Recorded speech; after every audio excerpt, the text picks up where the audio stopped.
mechanism. This is about how to allow the mechanism to work in the clearest possible way, in the most aligned way with who you truly are, by clearing out the belief systems and the definitions that have nothing to do with you. The things you have inherited, the things you have had handed down to you, the things that come from other people that are not you.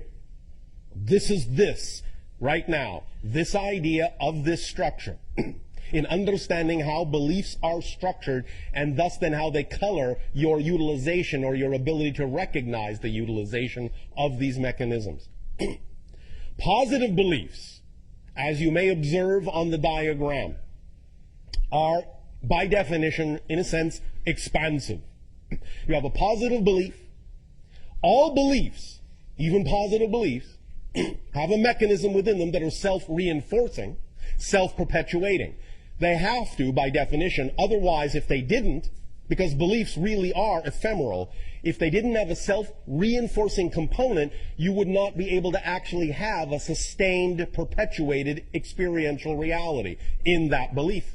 You would not be able to see the manifestation of that belief if they didn't constantly perpetuate themselves, because they are constantly being chosen. Second to second to second to second to second to second to second. It may seem as if, it may appear as if, in the illusion of space-time, in the illusion you create of continuity in space-time, it may seem as if, once you have chosen a belief, and it perpetuates itself, it may seem as if it is the exact same belief, just rolling along and rolling along and rolling along. But that's not exactly what's happening. The idea of the perpetuation of the belief, the idea of the inertia and the momentum, is simply that the perpetuation mechanism is designed in such a way as to inspire you, shall we say, to continue to choose the same belief again in the next moment. Because in the next moment, it is a whole new reality. You actually have to keep choosing the belief every single nanosecond in order to actually have an experience of ongoing perpetuation. So the idea of the self-perpetuating mechanism in a belief is not that it simply has an automatic momentum that carries it through space-time. It is that it has an automatic perpetuation mechanism that seems to make it, that makes it seem like the thing to keep choosing over and over and over and over and over again. Because as you do that, you are actually creating a new reality, new reality, new reality, new reality, new reality. But if you are, in a sense, buying into the perpetuation mechanism of that belief, positive or negative, then what you're doing is creating a completely new reality every moment that looks very much like the reality you created a moment ago. And as you keep creating similar realities, you thus create the illusion of continuity, that it is the same reality and only changing slightly, instead of understanding that it is a completely different reality that has changed completely, except you are making it seem as if it hasn't by simply allowing yourself to buy into the rationale of the perpetuation mechanism that says that that belief must be recreated again and again and again and again and again and again and again. Now, when it is a positive belief, obviously this is representative of alignment with your true natural core self, and you don't mind that it is, in a sense, inspiring you to recreate it again and again and again and again. But where you have your difficulty is when you don't understand why you are recreating the negative belief that you say you don't prefer again and again and again and again. As you can see from the diagram, and even though this is an oversimplification, it will do to illustrate the point, because of the nature of positive beliefs being integrative in that sense, they are, in a sense, more simply structured. They don't need to be complicated. They don't need to be, in that sense, very diverse, because that is in alignment with your true natural vibration. Therefore, they are very simply structured. However, negative beliefs, because negative energy is that which dissociates, segregates, compartmentalizes, rigidizes, separates, needs a larger bag of tricks to sustain itself. Thus, it will go from the fluid, ever-expanding positive structure the simplistic expanding circular structure, in a sense, euphemistically, to the rigidized, crystallized, and non-expanding structure that will thus then contain several compartments and several bags of tricks that it uses to reinforce itself to make it seem like the thing to keep choosing over and over and over again. And here is where the X-ray vision comes in very importantly. You have to recognize what those tricks are, and thus then by recognizing them, by identifying them, catch yourself so that you are not then simply succumbing to the rationale that you have to keep creating and choosing to create in every new reality that belief over and over and over and over and over and over again. Let us examine some of these ideas.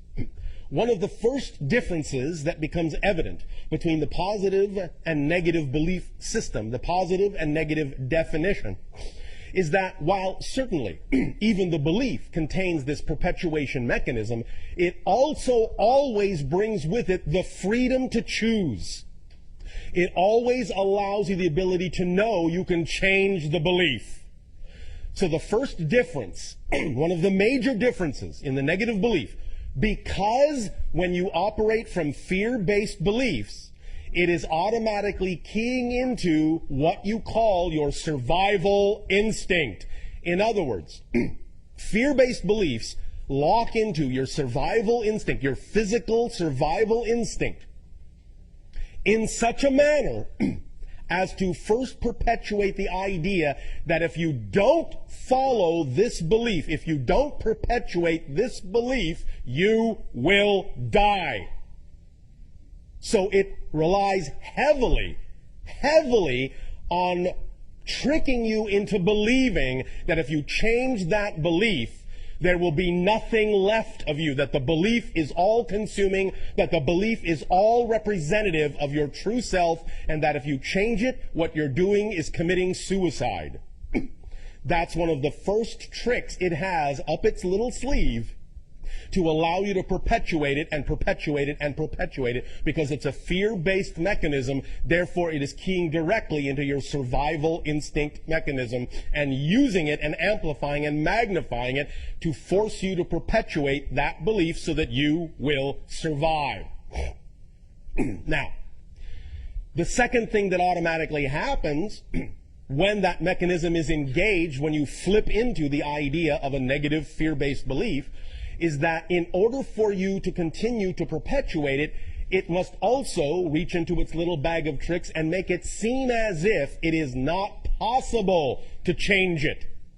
It simply cannot be changed. It simply doesn't have the ability. It simply cannot be changed. It simply doesn't have the ability to be changed. It must be perpetuated by its very unchangeable nature. So it traps you in a vicious circle of knowing that there simply is no way out at all, that the very nature, the very structure of the mechanism says there is no doorway here. It cannot be changed. This is where you live. There is nowhere else to go. This is your entire universe. It is eternal. It cannot change.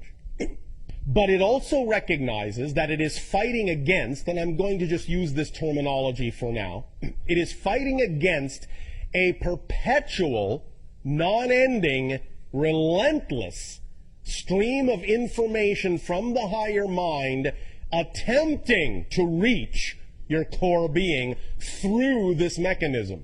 Because the higher mind, the positive beliefs, and the higher mind are always sending information, always sending light, always sending guidance to guide you back to your natural self. Always. Within the yin and yang, there is always the opportunity to go in the opposite direction. Within the dark, there is always the doorway that leads to light. Within the light, there is always the doorway that leads to dark. But when you're in the light, you understand that that doorway that leads to the dark is just a choice, and it's only offered to you as an equal choice. But when you're in the dark, the doorway that leads to the light from the dark's perspective, is something to be avoided at all costs. So even though it cannot actually close that doorway, it will thus then disguise the doorway with an illusion of unchangeability, so that you will not see the doorway, so that the doorway will become invisible to your consciousness, because as we have said, you cannot perceive what you are not the vibration of.